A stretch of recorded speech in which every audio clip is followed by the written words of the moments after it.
Hello students, अगर आप लोग भी CUET PG जूलॉजी से देना चाहते हैं ना, आप लोग ये सोच रहे हैं कि कौन सा टॉपिक इंपॉर्टेंट है, किससे है ज़्यादा क्वेश्चंस आ सकते हैं, so this video is for you. मैंने अकॉर्डिंग टू द जो PYQ है, जो हमारा लास्ट ईयर का क्वेश्चन पेपर है, उसके बेसिस मैंने एनालिसिस करी और देखा है कि कितने number of question from a particular topic आ रहे हैं। ठीक है, तो इससे आपकी स्टडी ईजी हो जाएगी और आपको पता चल जाएगा कि किस टॉपिक में आपने सबसे ज़्यादा फोकस करना है, ताकि आप मैक्सिमम मार्क्स गेन कर पाओ। ठीक है, वरना आप ऐसा कोई टॉपिक पढ़ लोगे जिससे कोई क्वेश्चन आ ही नहीं रहा होगा या फिर मिनिमम 1-2 क्वेश्चन आ रहे होंगे। मैंने स्पेसिफिकली ब्रांच ऑफ साइंस बताई है कि इस ब्रांच से इतने क्वेश्चन आ रहे हैं। इफ़ यू वांट, मैं आपको बुक्स भी रिकमेंड कर सकती हूँ उसी के अकॉर्डिंग्स में। और अगर आपको कोई भी क्वेरी होती है so please comment it down. ठीक है, and also subscribe my channel. So first हमारा टॉपिक आता है विच इज़, सबसे ज़्यादा क्वेश्चन जो मैंने देखे हैं वो मैंने देखे हैं बायोकेम से। ठीक है, बायोकेमिस्ट्री से सबसे ज़्यादा नंबर ऑफ़ क्वेश्चंस आए हैं। सेकंड जो मैंने नंबर ऑफ़ क्वेश्चंस देखे वो मैंने देखे एनिमल फिजियोलॉजी से, या फिर जो उसमें एनिमल साइंसेस लिखा है उसमें मैंने देखा कि बहुत ही ज़्यादा नंबर ऑफ़ क्वेश्चंस जो हैं वो आ रहे हैं। ठीक है, सो बायोकेमिस्ट्री में हमारे नंबर ऑफ़ क्वेश्चंस आए हैं 14। टोटल नंबर ऑफ़ क्वेश्चंस जो आए हैं दे आर 14। ओके, और इसके लिए मैं आपको बुक रिकमेंड करती हूँ लहनिंगर। अगर आप लोग इस बुक से पढ़ लोगे, मतलब टॉप की चीज़ें ही पढ़ लोगे ना कि ये चीज़ ऐसे हो रही है बस बेसिक्स में ही, तो डेफिनेटली बायोकेमिस्ट्री में तो आप पूरे के पूरे नंबर आप ही के हैं, किसी और जगह आपके नंबर जाने ही नहीं है। ठीक है, सेकेंड आता है एनिमल फिजियोलॉजी में, द एनिमल साइंसेज में, सॉरी एनिमल साइंसेज में ह्यूमन फिजियोलॉजी से स्पेशली, जैसे कि जो ह्यूमन की हार्मोन्स हैं, एनाटॉमी, फिजियोलॉजी है, उससे एग्जैक्टली 10 नंबर ऑफ़ क्वेश्चन, मतलब मोर और लेस 10 नंबर ऑफ़ क्वेश्चंस मैंने देखे। और साथ ही साथ जैसे कि जो डाइवर्सिटी से क्वेश्चन हैं, लाइक इनवर्टिब्रेट्स, वर्टिब्रेट्स, कॉर्डेट्स, इस टाइप के जो क्वेश्चन होते हैं, डाइवर्सिटी से जो क्वेश्चन है कि कौन सा फाइला कहाँ है, इस फाइलम की जो स्पेशल कैरेक्टरिस्टिक्स हैं वो क्या हैं, वो क्वेश्चन मैंने देखे 6। ठीक है, तो टोटल मेरे हिसाब से मोर और लेस आप मान सकते हो कि 16 to 18 नंबर ऑफ़ क्वेश्चन जो है वो एनिमल साइंसेस से आए हैं। दैट इज़ कि 10 नंबर ऑफ़ क्वेश्चन जो है वो ह्यूमन फिजियोलॉजी से आए हैं। अगर आपकी फिजियोलॉजी स्ट्रॉन्ग है और बहुत ज़्यादा डिफिकल्ट क्वेश्चन नहीं थे, ईजी क्वेश्चन हैं, स्ट्रॉन्ग है, तो आप उसे बिल्कुल अच्छे से रिवाइज़ कर लीजिए। ठीक है, और साथ ही साथ जो डाइवर्सिटी है, that is the chordates, invertebrates, इन सब के बारे में भी आप एक बार अच्छा सा रिवीजन कर लेंगे तो आपके मार्क्स कहीं नहीं गए हैं। ठीक है, साथ ही मैंने देखा कि जो डेवलपमेंटल बायोलॉजी है उसमें भी काफ़ी नंबर ऑफ़ क्वेश्चंस देखने को मिल रहे थे, मतलब कंपैरेटिवली तो कम है, बट हाँ 4 नंबर ऑफ़ क्वेश्चन जो है वो डेवलपमेंटल बायोलॉजी से आए हैं। अगर आप इस पार्ट को स्किप भी करेंगे तो इसका मतलब है कि अपने बहुत ज़्यादा डेवलपमेंटल बायोलॉजी पढ़ने की ज़रूरत नहीं है, क्योंकि डेफिनेटली टफ भी होती है और इससे ज़्यादा नंबर ऑफ़ क्वेश्चंस आ भी नहीं रहे हैं। करेक्ट। नेक्स्ट जो पार्ट जिससे बहुत ही ज़्यादा क्वेश्चंस आ रहे थे और जो मैंने देखा भी, नोटिस भी करा, वो था इम्यूनोलॉजी। ठीक है, स्पेशली मैं इम्यूनोलॉजी कह रही हूँ इसे। ठीक है, या फिर आप बोल सकते हो माइक्रोबायोलॉजी। ठीक है, तो माइक्रोबायोलॉजी एंड इम्यूनोलॉजी से भी काफ़ी ढेर सारे नंबर ऑफ़ क्वेश्चंस आ रहे थे। इसमें मैं स्पेसिफिकली बोलूँगी इम्यूनोलॉजी से ज़्यादा क्वेश्चंस थे। अगर आपको पता है दोनों के बीच में डिफरेंस, कि जैसे कि इम्यूनिटी, वैक्सीन, कि लिम्फ का क्या काम है, थाइमस का क्या काम है, इस टाइप की चीज़ें जो हैं, जो इम्यूनोलॉजी से रिलेटेड ज़्यादा चीज़ें हैं, like lymphocytes and adaptive immunity, innate immunity, इस टाइप के क्वेश्चन ज़्यादा देखे गए हैं इस पर्टिकुलर पार्ट से। ठीक है, विच इज़ इवन इंपॉर्टेंट कि 9 नंबर ऑफ़ क्वेश्चन जो है वो इम्यूनोलॉजी से आ रहे हैं। तो आप देख सकते हैं कि अगर आप बायोकेमिस्ट्री और एनिमल साइंसेज, इम्यूनोलॉजी अच्छे से प्रिपेयर कर लेते हैं तो आपके बहुत ढेर सारे नंबर यहीं से आ जाएंगे।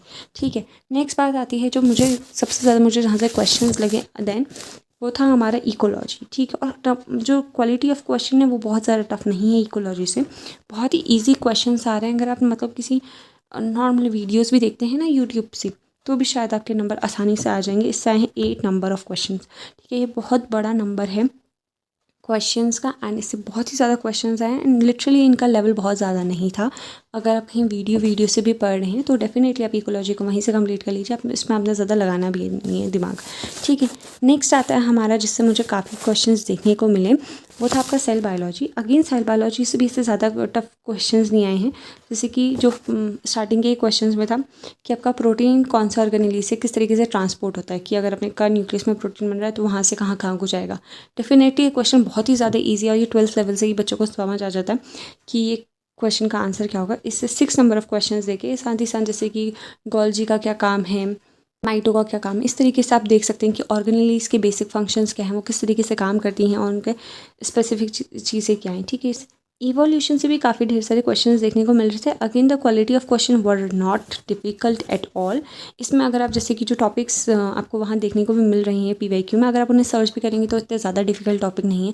These are very easy type of question और ये ईजिली हो भी सकता है अगर आप इस टाइप की ब्रांचेस पकड़ेंगे ना, जो आपने पहले से पढ़ी हैं, मतलब 11th-12th में भी पढ़ रखी हैं और अभी भी आपको आती हैं, तो ये एग्ज़ाम क्रैक करना आपके लिए बिल्कुल भी डिफ़िकल्ट नहीं होगा। ठीक है, मतलब इसमें ऐसे क्वेश्चंस नहीं थे कि मतलब बहुत ज़्यादा डेप्थ पूछ रखा है या फिर आपको समझ ही नहीं आएगा क्वेश्चन क्या पूछना चाहते हैं। बस आप बेसिक पढ़ लीजिए, आपके सारे के सारे आंसर्स आपको यहीं से मिल जाएंगे। ठीक है, इवोल्यूशन भी मतलब बिल्कुल ऐसा नहीं कि बहुत भयानक कोई क्वेश्चन आ रहा है, बिल्कुल ईजी चीज़ों से क्वेश्चन आ रहे हैं। जेनेटिक्स से जो मैंने नंबर ऑफ़ क्वेश्चंस देखे, they were somewhat between 5 to 6 and they were not very difficult. ठीक है, सो definitely if you know about genetics and if you know the basics about the genetics, आपसे हो जाएगा। The questions were like epistasis, multiple alleles, drosophila, इस type के questions है, so they were not very difficult. Next जो questions मैंने देखे they were from the molecular biology. ठीक है, जैसे कि जो ट्रांसक्रिप्शन होता है, रेप्लिकेशन, स्पेशली रेप्लिकेशन से मैंने काफ़ी क्वेश्चंस देखे, तो यहाँ से क्वेश्चंस आ रहे थे and they were 5 in number. ठीक है, 5 नंबर ऑफ क्वेश्चन मैंने मॉलिक्यूलर बायोलॉजी से देखे। मैं आपको अप्रॉक्सीमेट बता रही हूँ, जिन बुक से मैंने पढ़ा है, जिन बुक्स को मैंने रेफ़र कराया है कि मॉलिक्यूलर बायोलॉजी के लिए और बाकी सब्जेक्ट्स के लिए, मैं उस हिसाब से आपको एस्टिमेटेड डेटा बता रही हूँ कि इन सारे सब्जेक्ट से ज़्यादा क्वेश्चन देखने को मिल रहे हैं। और मैंने जनरली CSR के सिलेबस से बता रखा है कि कौन सा ब्रांच क्या बताता है। दैन फिर मैंने देखा कि टेक्नोलॉजी जो है, जैसे कि जो आपकी PCR होती है या फिर क्रोमेटोग्राफी होती है, इस टाइप की जो टेक्नोलॉजीज़ हैं, RDT है, उस टाइप की जो टेक्नोलॉजीज़ हैं उससे सिर्फ और सिर्फ 3 नंबर ऑफ़ क्वेश्चंस आ रखे हैं। तो अगेन अगर आपको टेक्नोलॉजी नहीं आती है तो आपको बिल्कुल भी टेंशन में आने की ज़रूरत नहीं है, because it is not very much important. इससे ज़्यादा क्वेश्चंस थे ही नहीं, तो आपको पढ़ने की ज़रूरत ही नहीं है। ठीक है, साथ ही साथ मैंने देखा कि बायोस्टेट से भी 2 क्वेश्चन आए थे जिसमें मीन मीडियन मोड के बारे में पूछा गया है। सो आई थिंक अगर आपको पहले से आता है तो वेल एंड गुड, क्योंकि इसमें ज़्यादा कुछ पढ़ना नहीं है, सिर्फ मीन मीडियन मोड के बारे में ही पढ़ना है। सो डेफिनेटली आप उसे कर सकते हो अगर आपके अंदर इतनी कैपेबिलिटी है। अगर आपको लगता है कि नहीं मुझसे नहीं होगा तो आप बायोस्टेट को छोड़ दो, क्योंकि सिर्फ 2 ही नंबर की मामला है, आपको पूरी बायोस्टेट पढ़नी भी नहीं है उसमें। ठीक है, so there are many questions, मतलब ऐसी बहुत ढेर सारी ब्रांचेज हैं। अब आप समझ ही गए होगे कि कौन कौन से ब्रांचेस से ज़्यादा क्वेश्चन आ रहे हैं। जैसे कि बायोकेमिस्ट्री, अगर आपने बायोकेमिस्ट्री अच्छी बुक से पढ़ ली है देन डेफिनेटली आपके काफ़ी ढेर सारे क्वेश्चंस बनने वाले हैं। ठीक है, वहीं पे है जैसे कि एनिमल साइंस, अगर आपने एनिमल फिजियो अच्छे से पढ़ी, अगर आपको हार्मोन्स की अच्छी नॉलेज है, सो डेफिनेटली आप उसे अच्छे से रिवाइज कर लीजिए। इसमें बहुत ज़्यादा डीप में क्वेश्चंस हैं ही नहीं। ठीक है, वहीं पर आता है जैसे कि माइक्रोबायोलॉजी, इम्यूनोलॉजी अगर आपने नहीं पढ़ी है सो आप उसे पढ़ सकते हैं, बिकॉज वो इतनी ज़्यादा टफ नहीं है। काफ़ी ढेर सारी यूट्यूब में वीडियोज़ आपको मिल जाएंगी इम्यूनोलॉजी पे अच्छी। ठीक है, आपने स्पेसिफिकली माइक्रोबायोलॉजी भी नहीं पढ़ना है, क्योंकि माइक्रोबायोलॉजी से क्वेश्चंस नहीं थे, वो इम्यूनोलॉजी से ही ज़्यादातर क्वेश्चंस थे। ठीक है, नेक्स्ट आते हैं इकोलॉजी से तो quality of question were very very very easy, it was not tough at all. ठीक है, और बाकी आप लोग अपने हिसाब से सेल बायोलॉजी बहुत ईजी है और आपने बचपन से पढ़ा, ये तीनों के तीनों ही ठीक है। ठीक है, तो आप इन सारे सब्जेक्ट्स को अकॉर्डिंगली प्रेफरेंस देखिए पढ़िए। अगर आपने बिल्कुल भी प्रिपेयर नहीं किया तो आप देख लीजिए कि आपने किस सीक्वेंस से इन सारे सब्जेक्ट्स को करना है, ताकि आपके ज़्यादा से ज़्यादा मार्क्स आ सके। ठीक है, अगर आपको काइंड ऑफ क्वेश्चंस किस तरीके से आते हैं तो मैं आपको बता देती हूँ। इसमें जनरली जो है आपको देखने को मिलेगा, पहला तो इसमें डेफिनेटली MCQ ही आ रहा है, जो कि सिंपल ही है कि आपने डायरेक्टली 1 वर्ड आंसर करना है। फिर नेक्स्ट क्या आ रहा है कि इसमें एक जो था वो असर्शन एंड रीज़न भी था। ठीक है, कि आपने असर्शन रीज़न करके बताने की क्या आंसर होगा क्या नहीं होगा। आई थिंक 2 और या फिर 3 ऐसे असर्शन एंड रीजंस देखे मैंने। नेक्स्ट जो चीज़ मैंने देखी which was very interesting even, कि इसमें जो है अरेंजमेंट आ रहा है according to the basis of sequence, की कौन सी चीज़ कब आई, कौन सी चीज़ कैसे वर्क करती है। या फिर एक क्वेश्चन जो था वो साइज़ के बेसिस में जो है आपने बताना है, अरेंजमेंट करना है। सो इस टाइप की भी क्वेश्चन आपको 1-2 देखने को मिलेंगे, ज़्यादातर जो है वो MCQs ही हैं। 2-3 आपको असर्शन एंड रीज़न भी देखने को मिलेंगे। एंड सेम वेज जो अरेंजमेंट है कि सीक्वेंस के बेसिस में, डिसेंडिंग ऑर्डर के बेसिस में, ऑन की साइज़ कितना है, मॉलिक्यूलर वेट कितना है, इसके बेसिस में भी आपको अरेंजमेंट्स देखने को मिल सकते हैं। ठीक है, तो आप थोड़ा सा इस तरीके के क्वेश्चंस को भी प्रिपेयर कर लीजिएगा।